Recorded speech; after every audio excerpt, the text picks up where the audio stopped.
পাশাপাশি আমরা সবাই মিলে এক সুরে বলছি, তিলোত্তমার দ্রুত বিচার চাই। এই সমস্ত লালসামুক্ত পাপীরা আছে সেই পাপীদের বিনাশ হোক।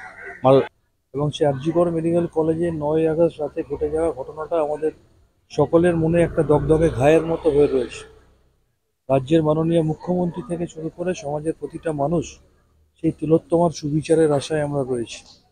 তাই আমরা একদিকে যেমন সবাইকে ভালো থাকার শুভেচ্ছা জানাচ্ছি, তার সাথে সাথে তিলোত্তমার আত্মার চিরশান্তি কামনা করে তার পরিবারের শোক সন্তপ্ত পরিবারের প্রতি সমবেদনা জানাচ্ছি। থেকে ঢিলছোড়া দূরত্বে একটা ঘটনা ঘটে গেছে, মর্মান্তিক ঘটনা, পাশবিক ঘটনা। এই ঘটনা মানে কোনো রকম ব্যাখ্যা হয় না, মানে ব্যাখ্যা দিয়ে শেষ করা যায় না। মানুষের ওপর যে একজন একজনের ডাক্তারের ওপর যে পাশবিক অত্যাচার হতে পারে এটা আমরা কেউ ভাবতে পারিনি। কিন্তু এই সমস্ত লালসামুক্ত পাপীরা আছে সেই পাপীদের বিনাশ হোক।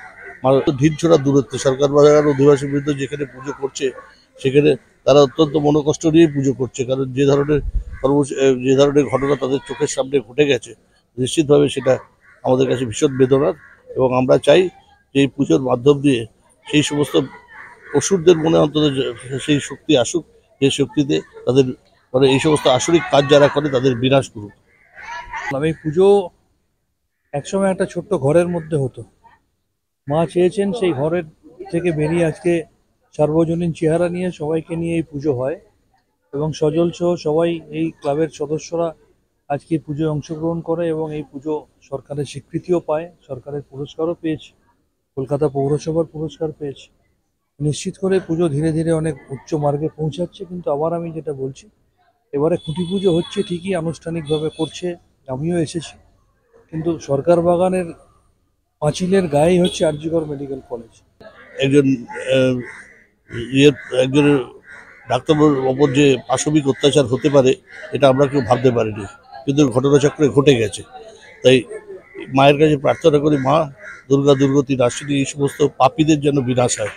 এই পুজোয় আমাদের একটাই মন্ত্র হবে, যে সর্বশক্তি দিয়ে অসুরকে বিনাশ করেছে, এই আসরিক শক্তি দিয়ে যারা ভারতবর্ষের বুকে এই ধরনের কর্মসূচি আর কর্মকাণ্ড করতে পারে, বিশেষত বাংলার বুকে। বাংলা তো সবচেয়ে বড় একটা শান্তিপ্রিয় জায়গা।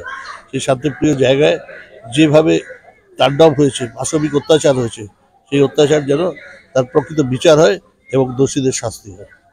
ঢিলছোড়া দূরত্বে সরকার বাজার অধিবাসীর বিরুদ্ধে যেখানে পুজো করছে সেখানে তারা অত্যন্ত মনোকষ্ট নিয়ে পুজো করছে, কারণ যে ধরনের ঘটনা তাদের চোখের সামনে ঘটে গেছে, নিশ্চিতভাবে সেটা আমাদের কাছে ভীষণ বেদনার।